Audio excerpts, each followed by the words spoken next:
Hello and welcome to the Female Executive Survival Guide podcast. I'm Lauren Eyles, an executive coach and mentor with a ton of leadership and board experience to share. Leadership can be lonely, so I'm here to introduce you to amazing leaders so you can learn from us and get to where you want to be quicker. Welcome everyone. Today we'll be talking about keeping your eye on the prize, how to figure out what success means for your organisation. Before we start, I want to acknowledge that this podcast was recorded on the lands of the Awabakal people and pay my respects to elders past, present and emerging. Being a successful executive involves developing a really strong understanding of business, strategy and governance. Many people enter the executive team with a particular specialty like finance, law, operations or HR. Then they need to figure out how it all fits together and how their role contributes to the business's success. Our next guest is a master of the C-suite. Jennifer Geary has not only held Chief Operating Officer roles, she has written 5 books about the C-suite, including How to Be a Chief Operating Officer. And I own all 5 and love them a lot. She's also the host of the C-Suite Framework podcast. Jennifer started her career in finance and investment banking before moving into C-suite roles across banking, fintech and NFP organisations. She also has a passion for AI and sustainability. Welcome, Jenny. Thank you so much, Lauren. It's great to be here, and it really sounds like you and I work in the same space. So looking forward to speaking today. Thank you. I really love your books. I found they're a really great guide for filling in some of the blanks around the C-suite and how it all works. What was your inspiration? So when I got my first COO role, I, by that stage, already had a pretty good background and a pretty good range of skills. I had trained as a chartered accountant. I had worked in finance and then in technology. I had delivered technology projects, so I had a good solid grounding in project management. I had worked in the legal function all the way up to the C-suite as chief of staff to general counsel, and so I had lots and lots of relevant background. But I still couldn't believe when I came to that first COO role the breadth of things that were going to be expected of me and the number of functional disciplines in which I needed to have enough of a working knowledge to be useful, to understand what the team was saying to me, to represent their case to management. And at that point, Lauren, I did what we all do. I went onto Amazon and I said, well, where's the book? I need to round out some of my skills. I need to learn about some of these areas. Where is the handbook for being a COO? Mm-hmm. And it didn't exist.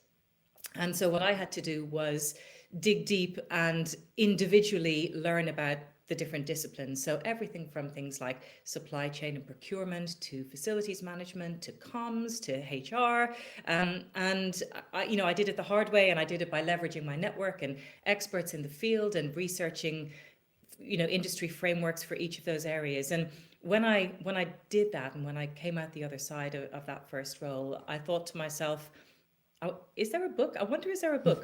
I've counted 16 different areas that I needed to have some knowledge in. And I wonder if I wrote a chapter on each of those 16 areas, and if I had each of those chapters vetted by an expert in that field, would that be a book? And it turned out that it was. So I did exactly that. And I learned how to self-publish a book, and I topped and tailed it with, I thought, some kind of really fundamental management principles. And I put it out there, and in a way, Lauren, I put it out there wanting people to argue with me, because I was saying, well, I think the COO role is this. This has been my experience. This is what I think. But tell me if you think otherwise. And over the years, some people have got back in touch, and somebody said, well, actually, I run R&D. I'm a COO and I run R&D. And I was like, oh, that's fair. Interesting. I didn't cover that area. Or somebody says, well, I don't have HR or I don't have finance.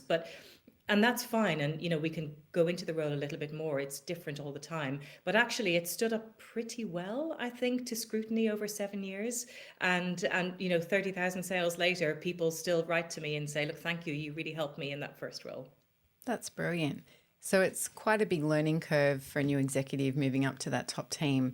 What are the top 3 things that you think they need to be across? So As well as, and I've done a couple of different C-suite roles now, and I always structure them in the same way. So the centerpiece is always like the technical knowledge that you need in order to do well in that role. Mm-hmm. But I always start with three fundamental pillars, and those are culture, Mm-hmm. strategy, and execution.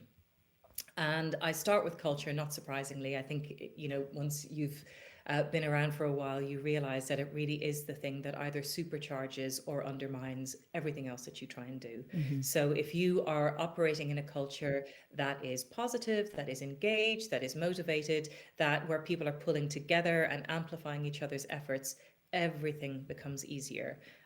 But if you are in a dysfunctional culture, or a culture where what people say and what people do is different, or where there's fear, everything else that you try and do is just really difficult. It's like trying to drive with the brakes on. So I always start with culture, and I would recommend to any new executive that they take a look at that and really think about and audit that, and whether it's going to work for them and what they can do to improve it. The second one is strategy. So, and it can be hard sometimes to get permission, I think, as a new executive to say, hang on a second, let's just take a look at the strategy, because I want to align everything that I'm going to do with what the organization is doing. But I think it's really important to do that and to understand, the fundamentals. And I don't mean glossy words on a wall, right? But the fundamentals of how your organization makes money, how it adds value, what's its competitive moat, what's unique about it, where are the threats coming from, what does it do really, really well? Because you then need, as a COO or a chief risk officer or a chief people officer, you then need to align your agenda behind that. So strategy is number two. And then the third one is execution, which I think is one that, well, I was going to say new to role executives, but all executives can sometimes get wrong. And that's when you've designed everything really well, you've communicated the plan, you've appointed the team, everything's work, but somehow it's like the brain isn't talking to the rest of the body. And making sure that that whole vision and plan that you've created with your team actually gets embedded in the very fabric of the organization, I think is an overlooked skill. So execution is my third of those three pillars. Great top three. Tough to pick three. And as we know, strategy is a living and breathing thing because the world around us keeps changing. With that in mind, what are some of the key skills that a C-suite leader needs? So I think our leaders are being tested, aren't they, more now than maybe in recent years. It felt like for a while. I mean, we obviously had in financial services, we had the credit crisis of 08, 09. We've had, but then we sort of had quite a long cycle of quite stable interest rates. Nothing was moving around too quickly. Geopolitically, everything was relatively felt stable for a while. And now we're in this real time of change, right, where the credit cycle is quite challenging. Things are moving around a little bit more. We're seeing a little more volatility. We've got inflation, we've got cost of living issues, we have major geopolitical changes. I'll just say that. Yes. We don't need to name names, but major geopolitical changes going on, and then we also have regulation changing, right? So around things like supply chain, procurement, sustainability, AI. So it is a time for learning, for curiosity, for flexibility. I think as leaders, we're all having to dig very, very deep, and be constantly analyzing, what worked for us yesterday, is that going to work for us today? And, what you don't want to flip flop, but you also do need to be cognizant that when the landscape changes, we have to flex what we're doing as leaders. Absolutely. Couldn't agree more. I've been teaching MBA classes and going through the strategy tripod, looking at the resources you've got, what's going on in your industry, what's going on in the world. And there's been a lot of rich material from the world to bring in to help students apply it. So when I became an executive, I was the only woman on that executive team in a very masculine industry, and it felt a bit lonely at times. What's your experience been like as a woman in senior leadership roles? Yeah, I mean, I would like to think, I hope that it's getting better, and that those moments when you're the only woman in the room are fewer, but I've definitely had those moments. I've definitely looked around the rest of the room and thought, I I sound different. I'm Irish. I've worked a lot of my career in the UK. I've got a different accent. I'm the only woman in the room. I've definitely had those moments where I have made a point about something in a meeting and everyone went, yeah, whatever. And then 5 minutes later, a man makes the same point and people go, oh my God, that's such a good point.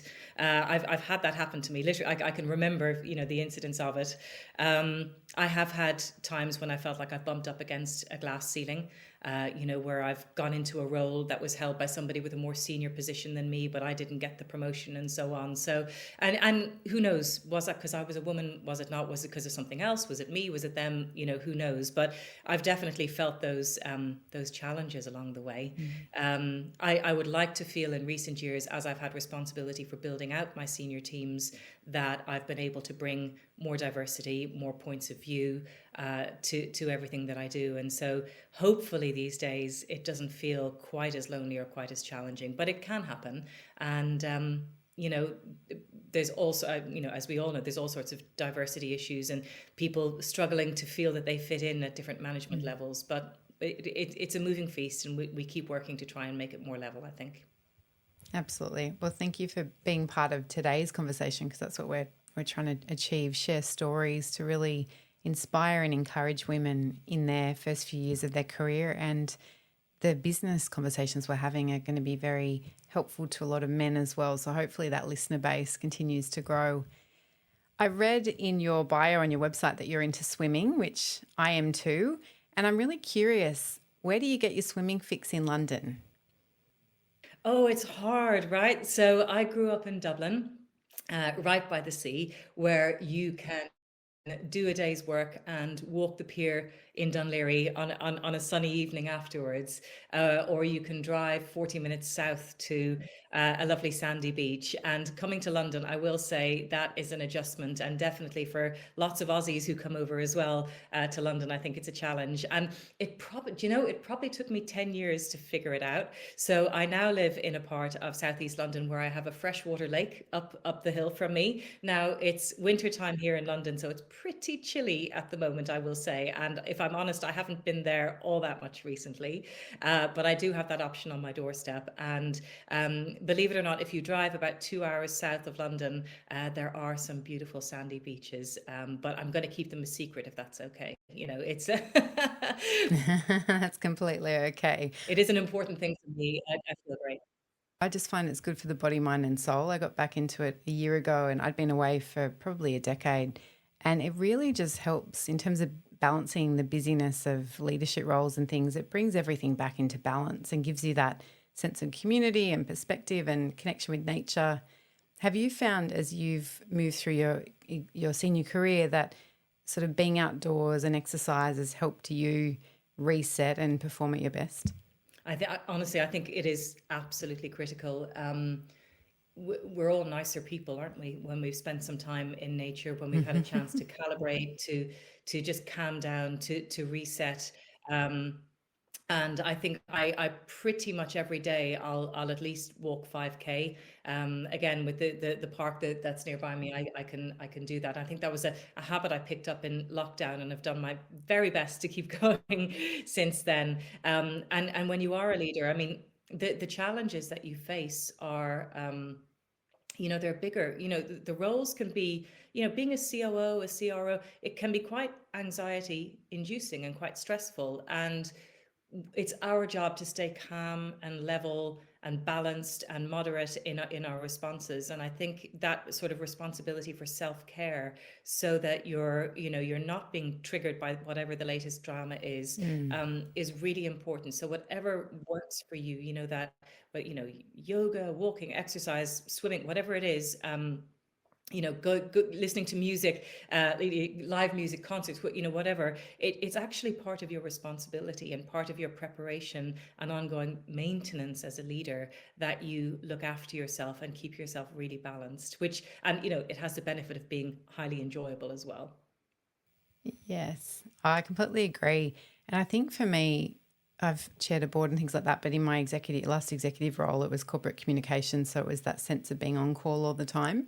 And I do love that The phone cannot go in the pool with you if the phone's going to survive. So you've got to sort of be present and have it on silent in your bag and switch off, which was actually quite liberating. And by the end of the swimming, never was there an emergency in that hour. No, that couldn't be dealt with afterwards, right? And you've often as well found a sense of perspective or a new angle or a new way of looking at things. It's your unconscious brain is actually doing great things in the background of processing things, and you come back better. So trust in that process. And if you're the opposite, if you're fragile, if you're brittle, if you have no perspective, if you have no sense of humor or joy in anything that you're doing, you're not going to be at your best as a leader, and people will see that in you. And the other thing is that they will look at you and think, God, I don't want that, she looks miserable. Whereas your job is to be doing well and thriving and have people looking at you and going, God, one day I want to do that, I want to be that, look at her, she's doing great. So remember that responsibility to bring joy and success to what you do.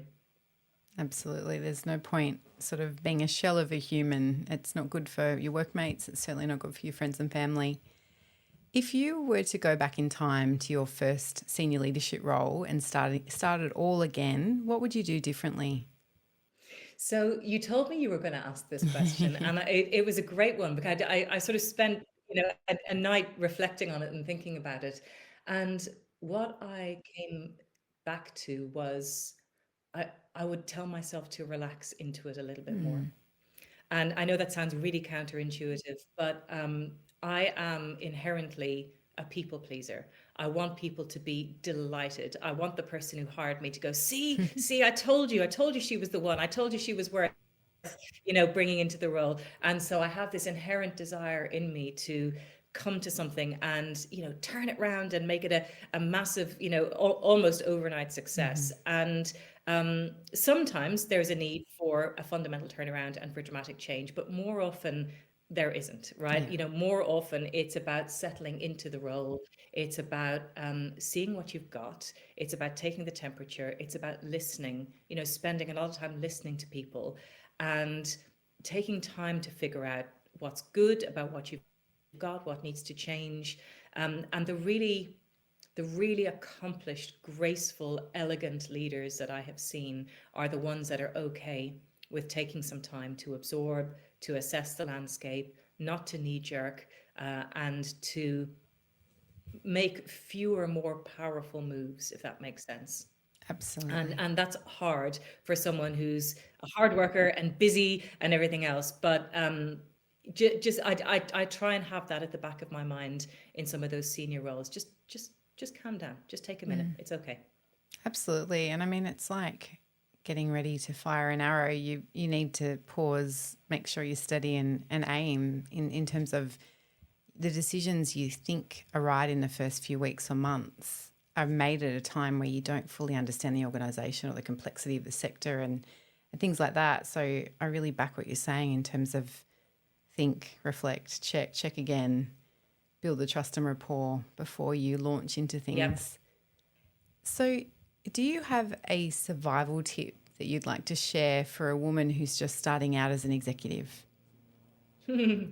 I'll say it. I think don't fall foul of imposter syndrome, right? That first big executive role that you get, it is, of course, it's daunting. If it wasn't, it wouldn't be a step up.